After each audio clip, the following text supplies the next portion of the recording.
ধরা যাবে না, ছোঁয়া যাবে না, বলা যাবে না কথা, রক্ত দিয়ে পেলাম শালার এমন স্বাধীনতা।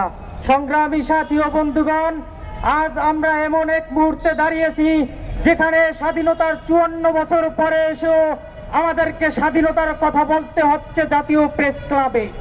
সংগ্রামী বন্ধুগণ, আজ 54 বছরের মাথায় সীমান্তে বিজিবির সোলজারের লাশ দেখতে হচ্ছে। ফেলানি হত্যার মতো কর্মকাণ্ড দিয়ে এরা কি বুঝিয়েছে? রক্তাক্ত সেই লাশ কাঁটাতারে ঝুলে থাকে ফেলানি হত্যার। যে জাতি পিলখানার 57 জন মেজর জেনারেলের লাশ বহন করতে দ্বিধাবোধ করে না, সে জাতি একজন সোলজারের লাশ আর ফেলানির রক্তাক্ত লাশ বহন করতে তাদের হৃদয় কাঁপে না। সংগ্রামী সাথী ও বন্ধুগণ, আমরা বলে দিতে চাই স্পষ্টভাবে, স্বাধীনতার 53 বছর হয়েছে, কিন্তু আমাদের ভোটের অধিকারকে কেড়ে নিয়েছে এই সরকার। আমাদের বাতের অধিকারকে কেড়ে নিয়েছে, আমাদের বেঁচে থাকার অধিকারকে তারা কেড়ে নিয়েছে। তারা সব সেক্টরকে ধ্বংস করে দিয়েছে।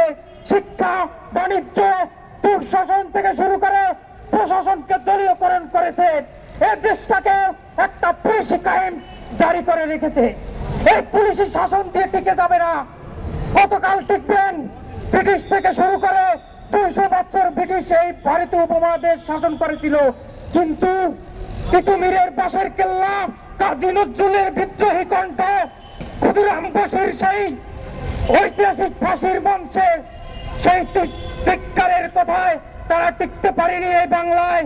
তাই বাংলার মানুষ যখনই প্রতিবাদ হয়েছে, তারা প্রতিরোধ করেছে অন্যায়ের বিরুদ্ধে, তারা সংগ্রাম করেছে অন্যায়ের বিরুদ্ধে। তারা কখনোই, এই বাঙালি জাতি কখনোই অন্যায়কে মেনে নেয়নি, সামনেও মেনে নেবে না।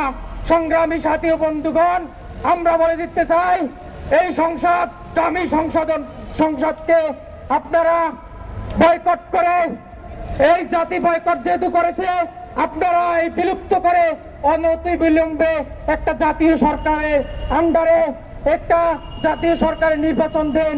যদি তা দিতে পারেন, আপনারা থাকতে পারবেন না, কারণ এই জাতি সোচ্চার হয়েছে।